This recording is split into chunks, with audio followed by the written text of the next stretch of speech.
Hey, salut, c'est Jeanne, et aujourd'hui je vais pas parler de trucs sales, mais de biologie, même si certains diront que c'est pareil. Et oui, tu es venu pour la vulgarité, mais tu peux rester pour la vulgarisation. Le club m'a spoilé ma blague. Dans ce format, on va parler de biologie cellulaire, c'est-à-dire ce qui se passe à l'intérieur de nous, puisqu'en fait on est tous des tas de cellules. Ouais, même toi. Mais gros tas, hein. Pour un humain, on parle de 37 billions de cellules. Voilà. Et aujourd'hui, je vais t'expliquer comment jouer avec notre ADN pour modifier nos cellules et comprendre un peu comment ça marche. Et pourquoi pas à l'avenir soigner des maladies. Ladies and gentlemen, CRISPR-Cas9.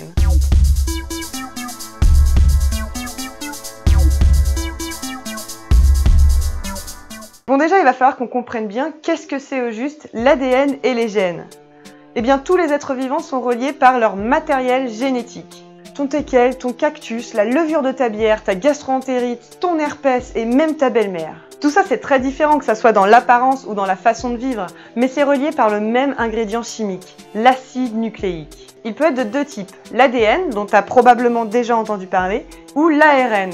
Et la différence majeure se fait sur le sucre qui les structure. Dans nos cellules, l'information génétique est stockée dans le noyau. Ce sac contient l'ADN comme une encyclopédie de toutes les informations qui nous caractérisent, même avant notre naissance.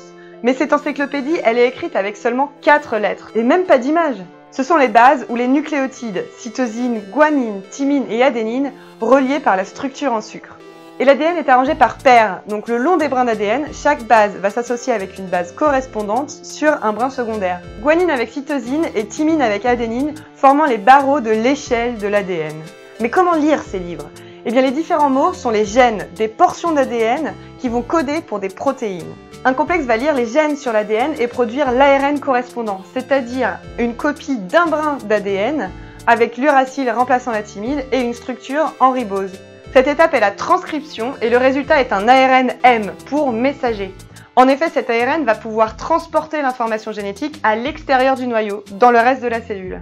À l'extérieur du noyau, les ribosomes vont permettre la traduction de l'ARN messager en protéines. Ils vont lire l'ARN messager 3 lettres par 3 lettres et décoder le code nucléique pour assembler des nouvelles protéines. En effet, 3 bases nucléiques forment un codon qui correspond à un acide aminé, l'unité de base de la protéine. Plusieurs codons peuvent correspondre à un même acide aminé et c'est ce qu'on appelle le code génétique. Le ribosome continue son bout de chemin de codon en codon, assemblant les acides nucléiques de la nouvelle protéine jusqu'à un codon spécifique, le codon STOP, qui va indiquer la fin de la protéine et donc l'arrêt de la traduction. En résumé, l'ADN est une encyclopédie moléculaire de tous les êtres vivants, avec les gènes comme mots. L'ADN est transcrit en ARN, l'ARN est traduit en protéines, les protéines qui sont les outils nécessaires à la vie. Je m'emporte un petit peu là, mais bon, c'est vraiment ça les protéines. Elles peuvent être de toute forme et de toute taille et s'occupent de tout dans la cellule. Production, transport, structure, import-export, signalisation, presque tout. Et quand il y a un problème au niveau d'un gène, ça se répercute sur la protéine et peut avoir de graves conséquences. De type maladie issue de mort, tout ça.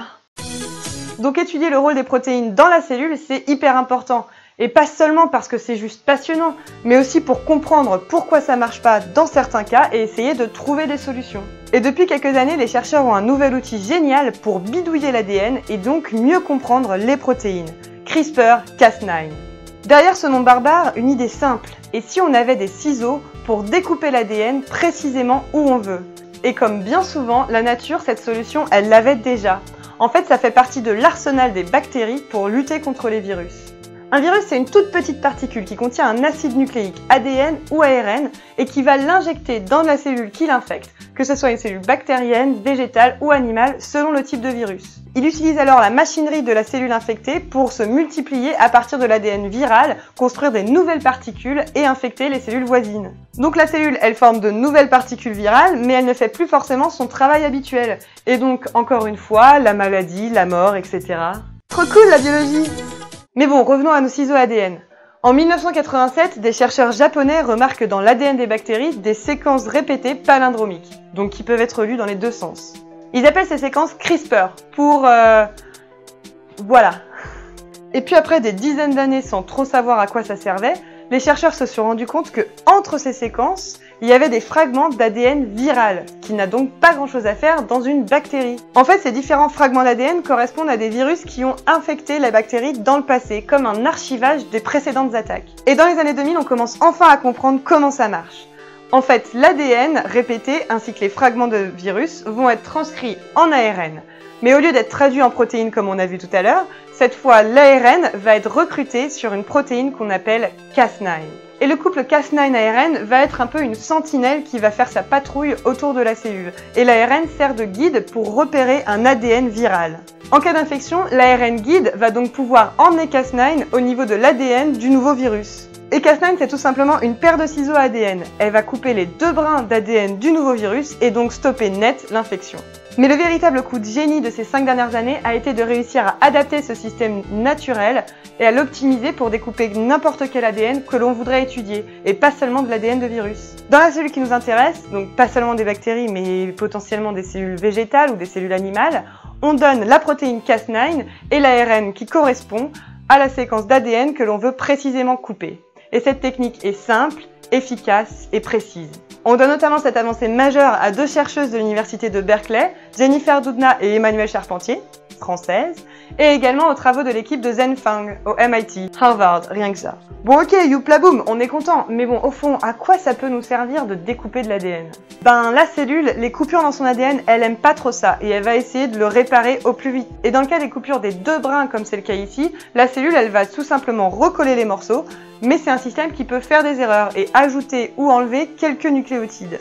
La séquence de l'ADN et donc la séquence de l'ARN vont être complètement décalées, et donc la lecture ne va plus donner la même protéine, et on va même avoir un codon stop qui ne devrait pas être là au départ, qui va empêcher le gène de s'exprimer. Du coup, en regardant ce qui se passe dans une cellule en l'absence d'une protéine précise, les chercheurs peuvent mieux comprendre pourquoi elle est importante et comment elle fonctionne.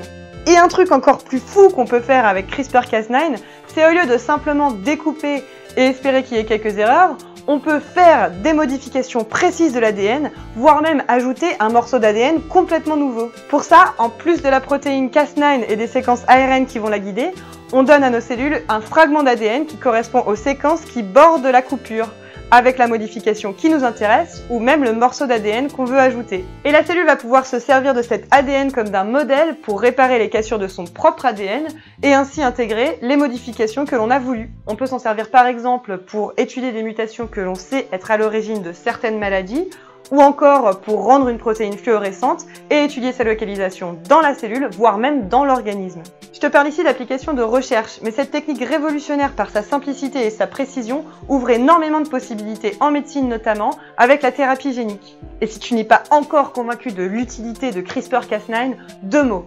chaton fluorescent. Évidemment, cet outil formidable pose également des questions d'éthique, à savoir jusqu'où doit-on aller en manipulant le vivant. Mais la science n'est pas fondamentalement bonne ou mauvaise, elle permet d'élargir nos connaissances de façon neutre, et c'est l'utilisation de ces connaissances qui peut être désastreuse ou merveilleuse. Allez, vous avez 4 heures. Voilà, j'espère que ce nouveau format t'a plu, voire même que t'as appris 2-3 trucs à raconter à la machine à café. Des bises, à la prochaine! J'en profite pour dire un énorme merci à tous ceux qui m'ont partagé, et notamment le club et Youdéo. Et franchement, ça m'a fait super plaisir, ça m'a vraiment boosté, donc merci beaucoup.